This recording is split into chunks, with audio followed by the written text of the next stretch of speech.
you support a creator code Fusion here, I'd really appreciate it. If you leave a comment saying you've done it, I'll heart your comment. Hey, what's going on guys? Fusion here and welcome to a new video.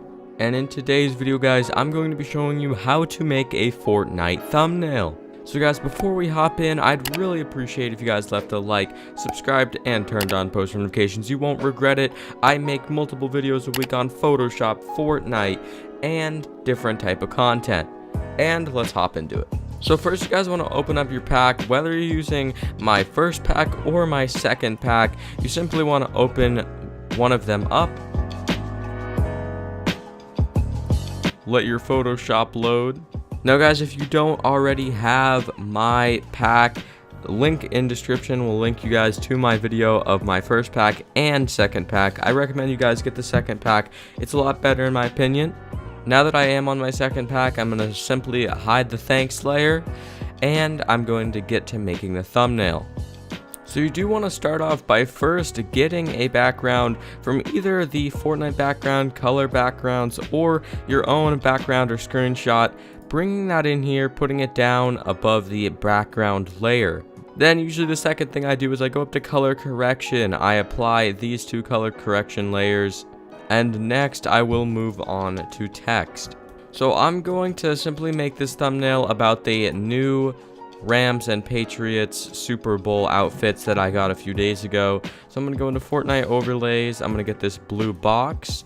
Now I'm going to get this text. I'm going to actually drag it up above the Fortnite overlays so it can actually go over it. And I'm going to apply some effects to my font. So I usually like to use colors that stick out a lot, like yellow. That's green, but if we go to about this yellow, it really sticks out, it's bright, and it pops. Secondly, I usually like to set the color down to 95 opacity, then go onto gradient and apply this one right here that everybody should have. It just makes it a tad bit darker, and it's a cool little effect. Then you of course either need your drop shadow or your stroke.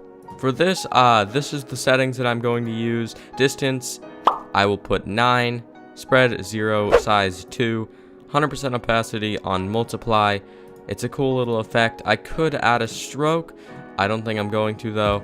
So we're going to see how this looks right now once I size this down and drag it into this box. I will adjust the box to how big I need it, but right now the text is the important part. I usually use the arrow keys on my keyboard, so that does look pretty good. I'm gonna hold shift and drag this to make this smaller, and then move the box like this. This is about how big I want the box to be. You know, you can always mess around with little details like this. That looks about good. I'm actually gonna drag up this blue box and click Control on free, and then click Control G to create a group, and I'm gonna call this text box. And I do this a lot so I can have my fonts in a folder so I can easily move them around like this. So now I need to find a place for this. I could put it up here, you know, I could put it down here, really anywhere. I think I will put this here for now. This could change, but for now it will go right there. Now I am going to add a border. So usually the best kind of borders to have with a thumbnail like this would be either the rainbow border or even to have no border at all. I do like this thick white border fitting this thumbnail. It does go along with the Patriots outfit, so I'm going to leave that one. Now I'm going to come down, I'm going to add an arrow to the thumbnail. We can look through all the different arrows I have here. This one's pretty good, but we're probably going to want a curved one. So probably this one. I'm going to come up here to transform and flip horizontal. Like that. Align it like that. Now I'm going to drag up this arrow into the text box group. I'm going to copy the free layer style by clicking on it and clicking copy layer style. And I am going to come in and paste layer style on this arrow. I'm not really feeling the drop shadow on this arrow though, so I'm going to get rid of that, and I will just give it a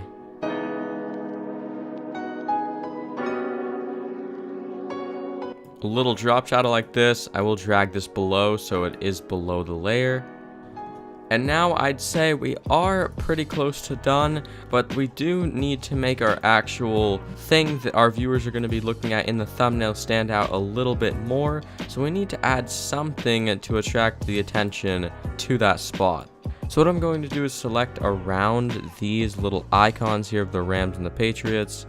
I will make a new layer right here, and I will simply click stroke, set it to whatever color I want, and I'm going to set it on 5.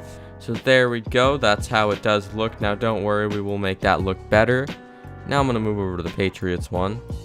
I will make a new layer for this one just because, and boom, now both of these are looking exactly the same. Now, you know, if you saw this in a thumbnail, that does look kind of interesting, but not enough. So now we're going to come up here to one of the layers. We're going to add a gradient overlay. Now I am going to apply a rainbow one, or actually we're going to go for this one right here, this gradient. Now I'm going to apply a drop shadow, make it much less. Yeah, I'd say a good 4 is good. Now that we have this, I'll paste it on the Rams one, and we're looking good. So you could do that with the actual colors of the teams if you wanted to, but I'm not going to go that in depth like that. But for now, that is looking pretty cool.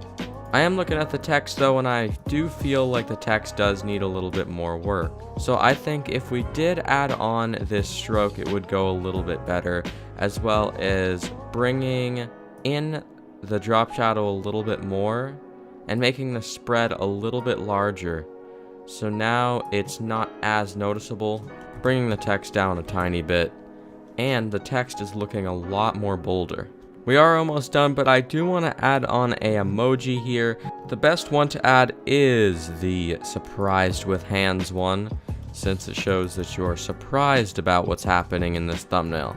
Then I do want to cover up that little FPS counter there, because it does look ugly in the thumbnail. We could put it right there, and I'd say this is looking like a pretty darn good thumbnail. And yeah, I'd say that this thumbnail is looking pretty good for this type of thumbnail. This would be how to make one.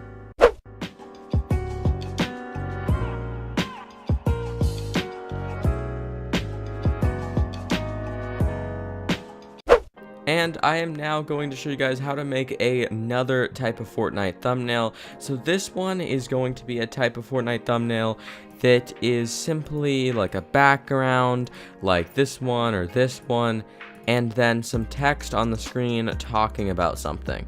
So we're going to do this truck with text background. We're going to apply the color correction. We're going to come and we're going to get our text. So the text has to be something like, you know, something dramatic like this, why I'm, and then Control J, drag down the text below, drag onto this, and quitting, and then put like periods like that.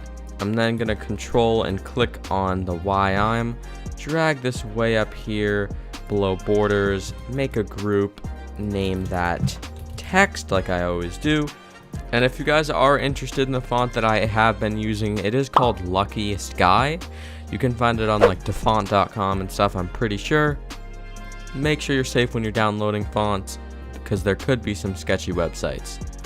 So now I'm going to make this text white, drop a good old drop shadow, not this kind, but just a normal old drop shadow that we all know and love.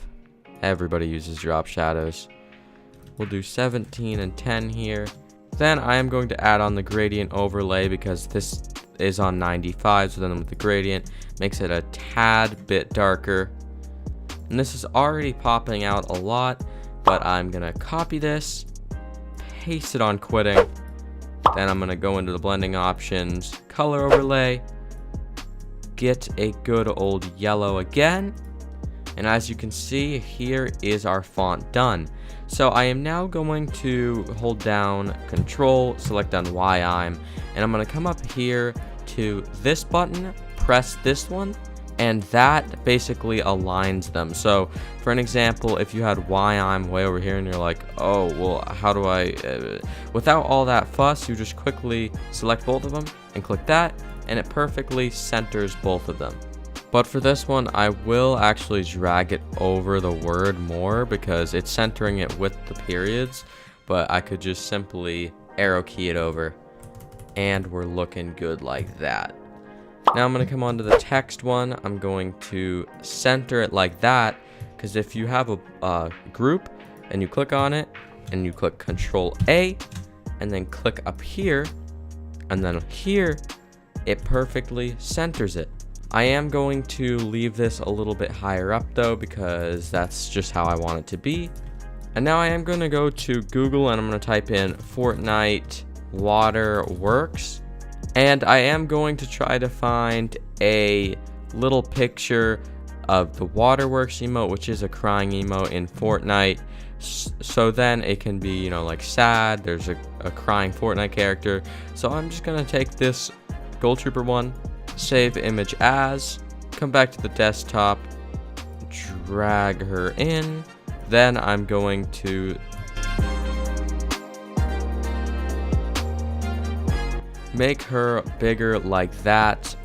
I'm going to drag her down to the Fortnite characters folder, and this is something I actually do a lot. What I'll do is I'll just come down to one of these, like the burnout, and I'll copy his image blending options, and then I'll bring down the Gold Trooper, I'll paste the blending options, and now she has all the blending options that he did, so I don't have to do any work on her. I just have my Gold Trooper picture ready to go, which is a super cool thing.